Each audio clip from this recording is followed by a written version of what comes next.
오늘 우리에게 주시는 하나님의 말씀은 창세기 1장 1절로 5절까지 26절부터 28절까지의 말씀입니다. 창세기 1장 1절부터 5절까지 읽고 넘어가서 26절부터 28절까지 읽겠습니다. 태초에 하나님이 천지를 창조하시니라. 땅이 혼돈하고 공허하며 흑암이 깊음 위에 있고 하나님의 영은 수면 위에 운행하시니라. 하나님이 이르시되 빛이 있으라 하시니 빛이 있었고 빛이 하나님이 보시기에 좋았더라. 하나님이 빛과 어둠을 나누사 하나님의 빛을 낮이라 부르시고 어둠을 밤이라 부르시니라. 저녁이 되고 아침이 되니 이는 첫째 날이니라. 26절부터 다 함께 읽습니다. 하나님이 이르시되 우리의 형상을 따라 우리의 모양대로 우리가 사람을 만들고 그들로 바다의 물고기와 하늘의 새와 가축과 온 땅과 땅에 기는 모든 것을 다스리게 하자 하시고 하나님이 자기 형상 곧 하나님의 형상대로 사람을 창조하시되 남자와 여자를 창조하시고 하나님이 그들에게 복을 주시며 하나님이 그들에게 이르시되 생육하고 번성하여 땅에 충만하라. 땅을 정복하라. 바다의 물고기와 하늘의 새와 땅에 움직이는 모든 생물을 다스리라 하시니라. 아멘. 성경은 이렇게 시작합니다. 태초에 하나님이 천지를 창조하시니라. 창세기 1장 1절 이 성경의 첫 문장은 너무나도 위대한 선포이고 위대한 말씀입니다. 여기에는 우주 만물의 시작과 역사의 방향과 인간의 존재의 의미가 모두 담겨 있지요. 오늘 우리가 보는 하늘과 땅, 바다와 별, 나무와 새들, 그리고 사람들까지 모두 하나님께서 지으셨습니다. 세상은 우연의 산물이 아닙니다.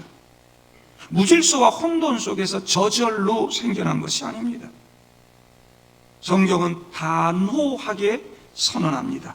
천지 모든 것은 하나님이 창조하신 것이다. 이 고백이 우리 신앙의 기초가 되는 것이죠. 현대인들은 자주 질문합니다. 세상은 어떻게 시작되었는가? 인간은 어떻게, 왜 존재하는가? 과학은 우주의 빅뱅과 진화를 이야기하지만 성경은 그 이면의 궁극적인 원인에 대해서 말씀합니다. 모든 것의 이유, 그 시작은 하나님이시다. 시작을 열어가시는 하나님. 성도 여러분, 성경은 기록될 당시의 그 고대 세계관, 당시의 문화, 시대적인 배경, 그 시대를 살아가는 저자의 지식, 모든 언어까지 다 사용하셔서 성령의 감동으로 기록된 것입니다. 그래서 여러분, 아주 더 신약은 한 2000년 전이지만 구약은 더 몇천 년 지난 얘기 아닙니까? 그 고대의 세계관, 고대의 가치관을 가지고 그때 사람들이 성경 기록한 것입니다. 그 모든 걸 사용해서 이걸 유기적 영감설이라 그럽니다. 성경은 기계적으로 기록된 게 아니란 말입니다. 하나님이 불러주는 대로 받아 썼다든지 타이핑했다든지 이게 아니라는 것입니다. 그렇다면 지금의 이 현대의 세계관에도 뭔가 큰 문제가 없지 않았을까? 근데 그렇게 하나님이 성경을 쓰신 게 아니고 유기적으로 그 당시의 모든 세계관, 가치관, 그 당시의 과학, 그 당시의 모든 상황들을 다 가지고 성경을 기록했다.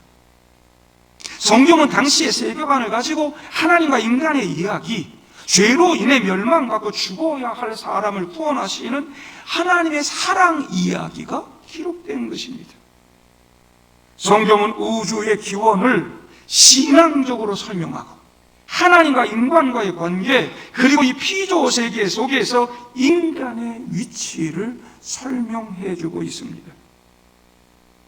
성경에 나오는 창조 이야기는 우주의 생성 이론을 과학적으로 설명하려는 의도에서 기록한 과학 연구 논문이 아닙니다. 성경이 우주의 기원을 과학적으로 다루는 책이 아님에도 성경을 믿고 싶지 않은 사람들은 아직 완결된 것도 아니고 아직도 완전하지도 않은 지금 인간의 과학을 가지고 성경을 들여다보고 비판합니다. 과학은 시대를 지내올수록 변화와 발전을 거듭해 왔습니다. 불과 몇십 년, 몇백 년 전에는 지금과 전혀 다른 학설이, 아니 지금과 반대 학설이 정확한 이야기였고 그게 과학적인 이야기였습니다. 그때는. 심지어 여러분, 몇천 년 전에 구약 성경이 기록될 때는 그 이야기가 그때는 과학적이었습니다. 그때는 과학이 그랬습니다. 그때는 세계관이 그랬습니다. 지금도 과학은 계속 변화됩니다. 다윈의 진화론에 나오는 이야기는 이제 상당수가 박물관 유물이 됐습니다. 물리학이나 지구과학이나 천문학이나 이런 자연과학을 깊게 공부하고 박사학위도 받고 막 뛰어난 그런 진짜 학자는요, 엉터리 같은 이야기를 교만하게 하지 않습니다. 그런 학자들 가운데 신앙이 깊은 기독교인들이 얼마나 많은지 모릅니다. 오히려 조금 책 좀 봤다 그러고 유튜브에서 뭐 좀 안다고 이런 사람들이 뭐 진화론 얘기 좀 들었다고 창조를 부정하고 뭐 하나님 없다고 그러고 있습니다. 의사들 가운데도 훌륭하고 깊이 공부한 의사들이 신적인 존재를 인정합니다. 의사들 가운데 예수 잘 믿는 사람 얼마나 좋은지 모릅니다. 여러분, 그동안 과학과 기독교가 그렇게 충돌하지 않았어요. 훌륭한 과학자들이 다 기독교인들이고, 천동설과 지동설이 바뀔 때 그때 충돌이 있었고 아픔이 있었죠. 그러나 그 이후에 계속된 조화가 있었고 변화가 있었고 충돌을 해결하고, 천지창조는 과학으로 완전히 다 설명할 수 없는 그런 영역인 것입니다. 여러분, 우리 기독교인들도 이 창조 이야기를 바르게 해석하고 바르게 이해해야 합니다. 우리가 지금 보고 있는 별빛 중에 수억 년도 아니고 수억 광년 전에 출발한 빛을 지금 우리가 보고 있는 게 있다고요. 그런데 성경에 나오는 날, 그 날수, 그 일수 이런 거 다 따지고 족보 다 따지고 계산하고 글자 그대로 다 계산해서 우주의 역사가 6,000년이라고 말하면 안 되는 거지. 이 성경 전체 그냥 이 내용만 보면 다 이렇게 따져보면 한 6,000년 돼요. 이걸 가지고 이 지구의 기원이 6,000년 됐다, 그렇게 말하면 안 되는 것입니다. 이 하나님의 창조 과정에는 우리가 다 알지 못하는 엄청난 내용들이 있습니다. 첫째 날, 둘째 날, 셋째 날, 이 날도 우리가 생각하는 하루의 개념이 아닐 수 있습니다. 하나님의 창조 과정에 뭐 이 빅뱅이라든지 지금 과학자들이 이야기하는 것도 다 포함될 수 있는 것이죠. 동물, 식물에 관한 것들도 여러분 공부하다 보면 이 땅에 창조되고 그 생물이 시작된 이후에 엄청난 변화가 일어나고 점차로 다른 모습으로 진화도 되고 이런 놀라운 그런 아주 신비한 이런 것들을 많이 보지 않습니까? 인간의 우리 신체에도요, 오랜 세월이 지나면서 필요 없는 부분들은 소멸돼서 없어지기도 하고요, 더 발전되기도 하고요, 지금도 있지만 사용되지 않는 부분도 있고 그렇습니다. 그러니까 이런 것까지 다 그냥 깡그리 무시하고 이거는 그냥 글자 하나만 보고 잘못된 얘기를 하면 세상 사람들이 교육합니다. 우리 아이들이 성경을 제대로 보는 눈을 갖지 못하고 맨날 어른들이 그렇게 고집스러운 얘기만 하니까 성경 틀렸다 그러고 하나님 없다 그러고 그러는 것이죠. 이 하나님의 창조 과정, 여러분 이거 여러분 성경은요 그런 것들을 다 과학적으로 설명하는 게 아니라고요. 그렇기 때문에 여전히 한계가 있는 지금의 과학을 가지고 성경이 틀렸다고 주장하는 사람들이든 성경을 글자 그대로만 가지고 해석하려고 하는 기독교인들이든 이 성경을 인간의 눈과 인간의 방식을 가지고 해석하고 그렇게 내 마음대로 판단하고 그러지 말아야 한다는 것입니다. 우리는 창조주 하나님 앞에 겸손해야 합니다. 우리는 하나님 다 알지 못합니다. 하나님 보여주신 것만 겨우 조금 압니다. 얼마 전에 제 자동차에 에어컨 실외기를 설치했습니다. 뭔 소리가? 저 에어컨 설치를 했더니 사장님이 조그만 요 장난감 같은 실외기 에어컨이랑 이렇게 주더라고요. 그 뒤에는 태양광 그 지별판이 조그만 게 붙어 있어요. 그래서 운전하고 막 가다 보면 태양빛을 받잖아요. 그러면 그 실외기가 막 돌아. 그 재밌어갖고 붙였어요. 충전지는 없어요. 폭발하거나 불날 위험이 없어요. 바로 전기로 바꿔서 돌고 끝나는 거니까. 그러니 태양이 없는 날 돌겠어요? 안 돌겠어요? 안 돌아요. 그늘 속으로 들어가면 돌까요? 안 돌까요? 안 돌아요. 심지어 태양이 막 내리쬐고 막 앞에 차에서 창문으로 막 비치고 막 그래도 태양을 향해 있지 않으면 절대 안 돌아요. 근데 지난 목요일이었어요. 그날은 아침부터 비가 내렸어요. 햇빛이 하나도 보이지 않았어요. 구름이 꽉 끼고 비가 막 내리고. 교회로 이렇게 제가 오는 길에 요 위에 큰 길로 딱 접어들었는데 갑자기 비는 내리고 햇빛은 하나도 안 보이는데 실외기가 막 도는 거예요. 이게 미쳤나? 교회로 딱 꺾었는데 교회 건물도 있고 햇빛이 안 비치잖아요. 딱 끝나는 거예요. 여러분 무슨 얘기예요? 눈에는 안 보였지만, 우리 눈에는 안 보이지만 그 구름이 꽉 껴 있었는데 그 방향에서 계속 햇빛이 비쳤다는 거예요. 돌고 있었어요. 방향을 바꾸니까 또 안 돌았어요. 분명히 거기에 태양빛이 있었던 것이죠. 여러분, 내 눈으로 보이는 거, 내가 아는 지식이 전부라고 하는 교만함을 버리실 수 있기를 바랍니다. 우리의 출발점도, 우리의 목적도, 우리의 마침도 다 하나님 안에 있다는 걸 잊지 마시기를 바랍니다. 오늘 우리가 읽은 창세기 1장에는 6날 동안의 창조 사건을 질서 있게 기록합니다. 첫째 날 빛을 만드시고 빛과 어둠을 나누십니다. 둘째 날 궁창을 만드사 물과 물을 나누십니다. 셋째 날 땅과 바다를 구분하시고 땅에서 식물이 나게 하십니다. 넷째 날 해와 달과 별들을 두어서 낮과 밤을 주관하게 하시고 계절, 시간 이런 것들을 다 주관하게 하셨습니다. 다섯째 날 물들은 생물을 번성하게 하라 하시고 물고기와 새를 창조하셨습니다. 여섯째 날 땅에 있는 모든 짐승들, 가축들, 땅에 기는 것들 다 만드시고 마지막으로 사람을 만드셨습니다. 그리고 일곱째 날에 하나님은 안식하셨지요. 여러분, 여기 우리가 기억해야 될 것은 창조의 순서가 매우 질서 있는 순서였다. 아무렇게나 만들어진 순서가 아니다. 혼돈과 공허 속에서 질서를 세우시고 빛이 있으라 하실 때 어둠은 물러가. 하나님 질서 있게 모든 걸 만드셨어요. 때때로 혼돈과 공허 속에 빠지지만 하나님 말씀하실 때 질서가 회복되고 우리의 삶은 빛을 얻게 됩니다. 지금도 마찬가지입니다. 하나님은 그렇게 우리에게 질서의 은혜를 주시죠. 창조주 하나님은 지금도 혼돈을 질서로 바꿔주십니다. 2절 말씀 보면 혼돈과 공허와 어두움만 차 있을 때 하나님의 영이 수면 위에 운행했더라. 운행했다는 말은 품는다는 의미를 가지고 있습니다. 하나님의 영이 아무것도 없는 그 우주를 품으시고 질서를 부여하시고 창조를 시작하셨습니다.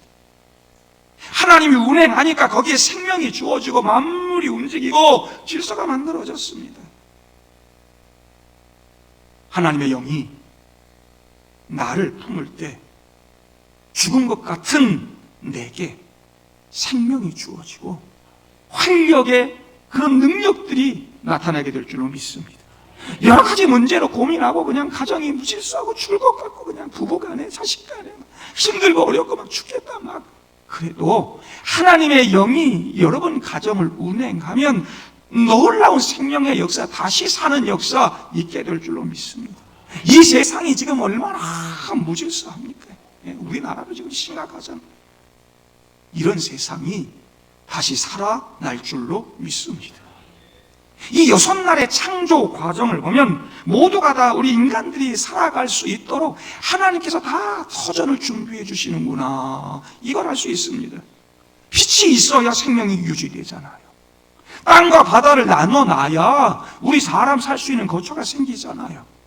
식물과 동물이 먼저 있어야 우리 살 수 있는 먹을 게 주어지잖아요.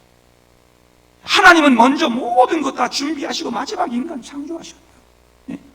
아무것도 없는데 해달별부터 만든 게 아니고 하늘 바다 다 만들어서 거기 다 집어넣고 그 다음에 다 만들고, 그거 다 만든 다음에 그거 다 누리며 살도록 사람 만들고, 마치 부모가 아이가 태어나기 전에 집을 준비하고 막 방도 꾸미고 필요한 것들 다 준비해 놓고 이런 것과 똑같은 것이죠. 하나님은 인간을 사랑하기에 우리 인간들을 위해서 세상을 준비하셨습니다. 세상 만물은 우연한 선물이 아니라 하나님의 선물입니다. 하나님이 저와 여러분들에게 맡겨주신 은혜의 자리인 것입니다. 이 6일간의 창조 목적은 바로 저와 여러분들이었다. 저와 여러분들을 위한 토대로 6일간의 창조가 있었다. 여러분 1장부터 3장까지 창조 이야기가 이렇게 반복됩니다. 어떤 그래서 학자들은요, 그 앞에 창조 얘기가 이렇게 두세 번 반복되는 걸 보면서 이거 고대 신화들 갖다 짜집게 한 것이다 그럽니다. 여러분 그렇지 않습니다. 1장부터 3장까지 보면 하나님의 그 관점이 점점점 좁혀지는 창조 이야기구나 하는 걸 알 수 있어요. 첫 번째 1장부터 시작할 때는 막 하늘과 우주의 관점을 가지고, 전체 관점을 가지고 창조 이야기를 써가고 있어요. 근데 그 초점이 점차로 이 땅으로, 지구로 좁혀져요. 그리고 마지막 창조 얘기를 마무리할 때는 에덴 동산으로 좁혀지는 거죠. 하나님의 창조는 결국 사람에게 목적이 있었다. 하나님의 관심은 바로 저와 여러분들이었다. 인간의 창조를 보면 그게 다 드러납니다. 저와 여러분들을 특별한 존재로 만들지 않습니까? 1장 26절부터 27절은요, 이 창조 이야기의 절정입니다. 사람 만드는 이야기. 하나님이 자기 형상, 곧 하나님의 형상대로 사람을 창조하시되 남자와 여자를 창조하시고, 인간은 다른 피조물들과 달리 하나님의 형상을 지닌 존재입니다. 다른 피조물들은 말씀으로 간다 하셨지만 사람은 친히 하나님이 빚어서 만드셨습니다. 26절에 하나님의 형상이란 말, 모양이란 말이 반복해서 나오는데 같은 말입니다. 사실은 비슷한 말을 두 번 강조함으로 우리가 하나님의 형상으로 지음받은 존재임을 강조하는 거죠. 여러분, 하나님의 형상으로 지음받았다는 것은 사람이 하나님과 교제할 수 있는 존재다, 영적인 존재다, 그런 의미인 것입니다. 사람은 피조물 중에 하나님과 대화하고 기도할 수 있는 유일한 존재입니다. 피조물 중에 하나님 형상으로 지음받은 존재는 사람밖에 없습니다. 하나님의 형상으로 지음받았다는 것은 하나님을 닮아서 창조적인 능력, 도덕적인 책임을 가진 존재라는 것입니다. 우리들이 창조주 하나님의 동역자로 지음받았다는 말입니다. 하나님의 형상이란 말이 뭐냐? 고대 당시에 그 사람들의 언어를 보면 왕을 보면서 그랬어요. 하나님의 형상. 왕이 하나님의 대리자 역할이었거든요. 그러니까 왕의 모습이 하나님의 형상, 그렇게 생각했다고요. 그러니까 하나님의 형상이라 이 말은 우리가 왕 같은 존재라는 거예요. 귀한 존재라는 거예요. 피조물 중에 가장 존귀한 존재로 만들었어요. 하나님이 우리 만드시고 다스릴 권세 줬잖아. 26절에 모든 피조 세계를 다 다스리게 하죠.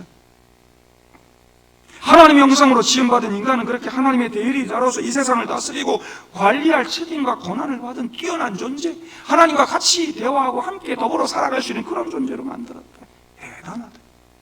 그것도 여러분 26절 보면 하나님이 이르시되 우리의 형상을 따라 우리의 모양대로 우리가 사람을 만들고, 우리 이 우리라는 의미가 뭐냐? 많은 이야기들이 있는데 이것이 삼위일체 하나님을 말하는 것이든 아니면 더 넓게 천상의 모든 존재들까지 다 포함하는 것이든 관계없이 하늘의 회의가 열렸다는 거 아닙니까?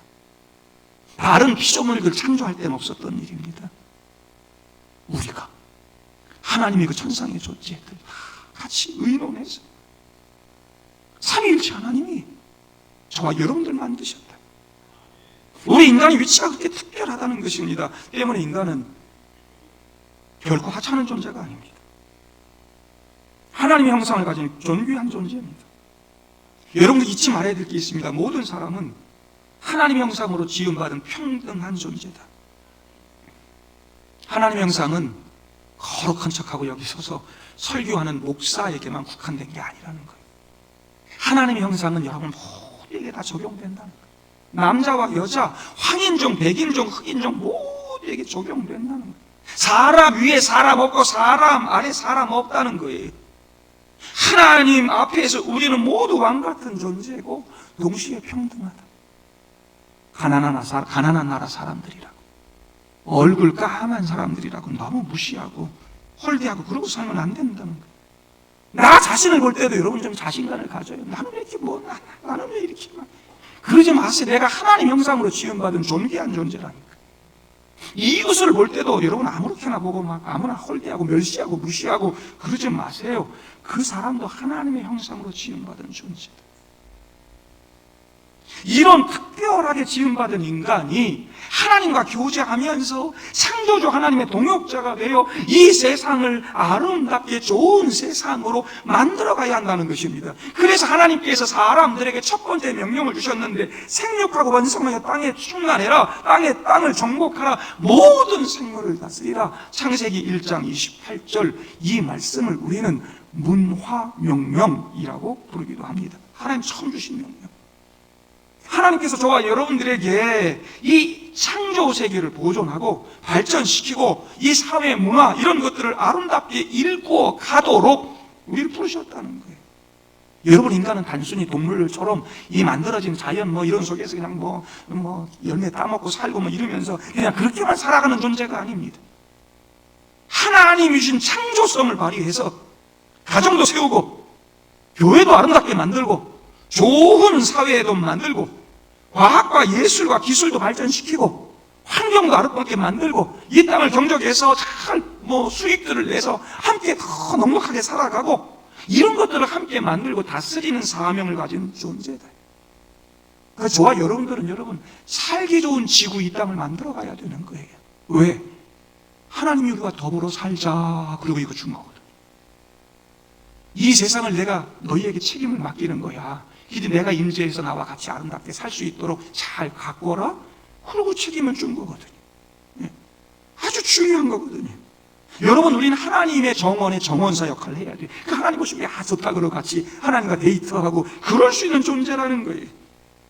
그런데 사람들이 그 사명을 오해하거나 망각해서 이 자연, 이 세상, 이 사회 질서들을 파괴하기 시작했어요.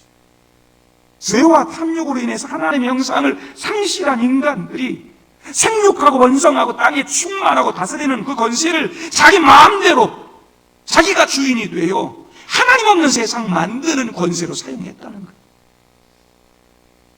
이 사회 파괴하고 질서를 파괴하고 함께하는 세상을 파괴하고 사람들이 주로 힘 있는 사람들이, 주로 많이 가진 사람들이 더 그랬어요. 인간 생활의 편리를 위해서 막 자연을 지배하고 마음대로 해버리고 훼손하고 망가뜨리고, 그 대가를 지금 우리가 다 치르고 있는 것입니다. 자연 재앙과 환경 파괴, 오염 이런 것도 모두가 고통받고 죽어가고 그 대가를 지금 우리가 다 치르고 있는 중이죠. 여러분, 창조하시고는 그때마다 하나님이 보시기에 좋았더라. 좋다, 좋아. 제대로야, 제대로. 하나님은 모든 것을 아름답고 선하게 제대로 만드셨습니다. 정교하게 만들었습니다. 창조 순서가 얼마나 정교합니까? 아까 20절 그날을 창조하는 거 제가 강조해서 읽기도 했는데, 물을 통해서 모든 생물들이 번성하게 하시고, 물을 통해서 생명이 시작되잖아요. 지금 우리의 과학적 지식으로도 설명이 가능한 정교함이 그 말씀 속에 담겨 있지 않아요? 이 모든 것들을 보시고 하나님은 흡족해 하셨습니다. 하나님 좋은 분이시기에 그분이 하시는 일은 다 좋습니다. 그분이 창조한 세계도 다 좋은 것이었습니다. 그런데 하나님의 그 좋으신 창조 사역에 동역자로 지음받은 인간이 그 좋은 세상을, 그 창조 세계를 파괴하고 있습니다. 재앙이 오고 가난이 오고 전쟁과 죽음이 있고 고통받고 많은 사람들이 신음 가운데 죽어가고, 그래서 예수 그리스도가 이 땅에 구원자로 오셨던 것이죠. 그 예수 그리스도가 십자가 위에서 피 흘려 주심으로 저와 여러분들이 하나님을 만나고 하나님과의 관계를 회복하고 하나님의 형상을 회복하게 된 것입니다. 여러분, 이제 우리 그리스도의 십자가의 보혈로 구원받고 하나님의 형상을 회복한 저와 여러분들은 이제 그 하나님의 동역자 됐다는 거 다시 회복해서 좋은 것들을 만들고 창조해가는 삶을 살아야 되는 것입니다. 나 예수 믿고 구원받았어 그렇게 말하는 사람은 예수님의 보혈로 하나님과의 관계 회복해서 하나님 형상 회복됐다는 거예요. 하나님 형상 회복됐으면 이 세상과의 관계도 회복해가고 이 땅 아름답게 만들어야 된다. 에베소서 2장 10절에 우리는 그가 만드신 바라 그리스도 예수 안에서 선한 일을 위하여 지으심 받은 자니 이 일은 하나님이 전에 예비하사 우리로 그 가운데에서 행하게 하려 하심이라 그랬어요. 여러분, 우리 구원받은 그리스도인들 하나님 형상 회복해서 하나님과의 관계뿐만 아니라 거기서로 끝나고 나 구원받고 천국 가 이게 아니라 우리 이웃들과 이 사회와의 관계, 이 땅의 구조 질서와의 관계, 자연과의 관계, 이거 다 회복하게 해야 되는 것입니다. 예수님의 십자가는 우리만 구원받고 하나님과의 관계만 회복되고 하나님 나라 가 이게 아니라 인간의 탐욕과 죄로 인해 망가진 이 땅을 치유하고 회복하는 일까지 감당해야 되는 것입니다. 늘 말씀드리지만 십자가는 수직적인 막대기만 있지 않습니다. 수평의 막대기가 있어야 십자가입니다. 하나님과의 관계가 회복되고 하나님과 형상 회복했으면 이젠 수평적인 관계, 나와 너, 우리 이 사회 구조 질서, 이 지구 우주 환경에 이르기까지 거기에 파괴된 하나님의 질서, 하나님의 형상을 다 집어넣어주고 불어넣어주고, 하나님 형상 여전히 잃어버린 채 복음 모르고 죽어가는 불쌍한 사람들에게 복음을 심어줘서 하나님 형상 회복하도록 만들어주고, 하나님 원래 창조한 그 창조 의도를 망각하고 무너지고 있는 그 파괴된 환경들, 그런 것들 다시 하나님 창조한 본래 목적대로 다시 회복해가고, 이제 우리는 구원자 예수 그리스도의 동역자가 돼서 새 하늘과 새 땅을 만들어 가야 되는 것입니다. 우리가 재림을 소망한다면, 하나님 나라 소망한다면, 새 하늘과 새 땅이 온다는 걸 믿는다면 이젠 예수 그리스도의 동역자가 돼서 그 창조적인 사람들로 우리가 지음받았는데 그 예수님과 함께 이 땅을 새롭게 만들어 가야 된다. 하나님의 창조 사역에 동참하는 수준이 있는 사람, 영적인 사람 되어야 됩니다. 파기하지 마세요. 왜 자꾸 이 나라를 자꾸 파기합니까? 왜 악다구니하고 쌈박질하고 엉터리같이 법을 파기하고 권력을 지키기 위해서 왜 탐욕을 가지고 이 자연을 자꾸 파괴합니까? 왜 망가뜨립니까? 왜 나 드러내겠다고 좋은 관계들을 자꾸 파괴합니까? 왜 가정을 파괴하고 가정을 깨뜨립니까? 왜 이 좋은 교회를 자꾸 파괴합니까? 이 교회를 하나님 우리에게 주셨으면 창조적으로 좀 아름답게 이 교회를 세워가고 우리가 함께 살아갈 수 있는 멋진 공동체로 만들어가고 그렇게 해나갈 수 있어야 되죠. 이제 내가 구원받았다면 죽은 영혼들 바라보면서 식구들 가운데, 친구들 가운데, 이웃 가운데 죽은 사람들 많은데 나도 하나님 그 창조주 하나님의 동역자로 지원받았으니까 나도 하나님 흉내내고 창조적인 사역을 살아갈 수 있는 사람이니까 죽어있는 그 사람, 죽은 영혼들에게 막 생명을 불어넣어주고 살리는 그런 창조적인 사역을 하고 그러고 살아야지. 날마다 죽이는 일 하고 자식도 죽이고 남편도 죽이고 아내도 죽이고 성도도 죽이고 가정도 죽이고 교회도 죽이고 사회도 죽이고 파괴하고 자연도 파괴하고 아니다. 여러분, 하나님 나라 함께 건설해 나가는 저와 여러분들 되기를 바랍니다.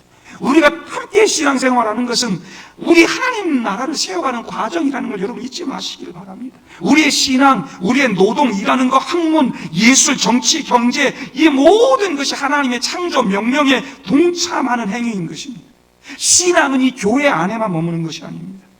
세상 속에서 하나님 나라를 확장하는 사명으로 드러내야 되는 것입니다. 이 안에만 갇힌 설교도 틀린 것입니다. 저한테 어떤 분들 목사님 정치 얘기하지 마세요. 제가 누구 찍으라 언제 얘기합니까? 목사님들 가운데 누구 찍으라 하고 뭐 그런 분들 엄청 많이 있습니다. 여러분, 설교 때 정치가 나와야 됩니다. 그렇게 하나님의 창조 원리를 망가뜨리고 무너뜨린 세상을 바르게 만드는 정치, 그런 경제, 사회, 문화, 예술, 교회에서 설교로 바르게 가르쳐야 되고 성경 공부해야 되고 바르게 세워져야 됩니다. 어제 장로님들 장로고시 봤는데 고시 과목 중에 정치가 있습니다, 여러분. 가정에도 바른 정치가 필요하고 교회에도 바른 정치가 필요하고 나라와 민족에도 바른 정치가 필요하고 기독교인들이 그런 의식을 가져야 되는 것입니다. 예수의 가치관 가지고 이런 엉터리 같은 미친 사람들이 세상을 파괴하고 나라를 파괴하도록 내버려두지 말고 우리들이 자녀들을 기독교 가치관을 가진, 예수의 가치관을 가진 그런 아이들로 잘 가르치고 훈련시켜서 진짜 예수 때문에 변화된 인물들이 대통령도 하고 국회의원도 하고, 그런 사람들이 정말 약자 편에서는 법관도 되고 한 생명 병들어서 고통받는 걸 소중히 여기는 의사도 되고, 그게 다 자기 권력과 돈벌이 수단으로 돼버리는 이런 세상 속에서 우리들이 바르게 그렇게 하나님 창조의 동력자가 돼서 이 땅의 정치, 사회, 경제 구조를 다 변화시켜 나가는 이런 일을 우리 기독교인들이 해야 예수 그리스도를 통해서 변화된 사람들인 것이다. 하나님의 형상을 비로소 회복한 사람이라 말할 수 있다. 십자가 의미를 아는 사람이라고 말할 수 있다. 성경도 잘 모르고 하나님 가치도 모르면서 밖에 나가서 이상한 데 쫓아나가고 유튜브 보고 이러면서 이상한 얘기 하나 하고 자꾸 파괴하고 망가뜨리는 일 쫓아다니고 그러면서 예수의 가치를 얘기하고 살리는 얘기하고 세우는 얘기하고 바른 얘기를 하면 그걸 배우고 이 땅에 나가서 그걸 실현하고 내 삶으로 그걸 설교하고 창조주 하나님의 아름다운 모습을 드러내고 이런 삶이 우리들 가운데 있어야 된다. 여러분, 한 아이가 태어나기 전에 아버지가 다 집을 설계하고 짓습니다. 아버지가 이제 아이가 태어나면 안전하고 편안하게 자라도록 방도 잘 꾸미고 막 놀이터도 꾸미고 막 아이 침대도 만들어주고 창문도 잘 만들어서 햇빛도 잘 들어오게 하고, 이 아이가 거기서 성장하고 자라면서 내가 살아가는 이 집이 그냥 주어진 것이 아니라 아버지의 사랑이었구나, 아버지가 나를 왜 이렇게 준비하셨구나, 내가 이 속에서 잘 성장했구나, 이런 거 깨닫게 됩니다. 이 세상 살아가면서 여러분들이 그런 거 깨달아야 됩니다. 하나님 아버지께서 나를 위해서 이렇게 잘 준비해 주셨구나, 내가 살아갈 수 있는 무대를 다 이렇게 터전을 만들어 주셨구나. 근데 내가 타락하고 죄 때문에 욕심 때문에 그거 다 망가뜨렸구나, 엉터리로 만들어버리고. 여러분, 이 창조 세계는 사랑으로 만들어졌습니다. 비록 지금 많이 파괴되고 문제가 많지만 하나님의 사랑의 흔적이 곳곳에 담겨져 있습니다. 이 세상은 우연히 생겨난 것이 아닙니다. 하나님이 지으셨습니다. 우리 삶의 시작과 끝도 하나님 안에 있습니다. 창조주 하나님 믿으시기 바랍니다. 우리 인생의 방향을 하나님께로 향할 수 있기를 바랍니다. 내가 하나님의 형상대로 지음받은 존귀한 존재라는 것을 깨닫고 그 책임도 잘 감당하는 여러분들 되기를 바랍니다. 욕심과 죄로 하나님의 형상 훼손하지 말고 하나님의 뜻 가운데 만들어진 이 창조 세계를 파괴하는 그런 사람 되지 말고 하나님의 정의, 하나님의 사랑, 하나님의 거룩을 드러내는 창조주 하나님, 구원자 예수님의 동역자가 되기를 바랍니다. 주님의 문화 명령에 순종하십시오. 예수 그리스도 복음의 명령에 여러분 순종하십시오. 그 저와 여러분들의 일상이 하나님의 창조 사역에, 생명을 만들어내는 사역에 동참하는 그런 자리가 될 수 있기를 바랍니다. 가정을 세우고 정직하게 일하고 이 사회를 바르게 만들고 예술, 과학 이런 것들 통해서 세상을 아름답게 하는 모든 활동이 다 하나님의 일이다, 그렇게 생각하고 여러분 모든 삶에 하나님을 반영해 갈 수 있기를 바랍니다. 동방교회 성도 여러분, 창세기 1장은 단순히 옛날 이야기나 신화가 아닙니다. 오늘 우리의 삶을 향한 하나님의 말씀입니다. 하나님은 혼돈에서 질서를 만드시는 분이고 저와 여러분들을 위해서 이 세상을 만드신 분입니다. 하나님은 우리를 자기 형상대로 창조하시고 하나님 나라 세우는 사명을 우리에게 주셨습니다. 그렇기 때문에 내가 하나님께 속한 귀한 존재라는 거 잊지 말고 나의 삶 전체가 하나님을 증언하는 설교로 만들어갈 수 있기를 바랍니다. 창조주 하나님을 드러내는 삶을 살 수 있기를 바랍니다. 여러분이 얼마나 귀한 존재인지를 세상에 선포하고 드러내고 세우고 살리는 일 할 수 있는 저와 여러분들 다 될 수 있기를 주님의 이름으로 축복합니다. 우리 함께 찬양하고 기도하죠.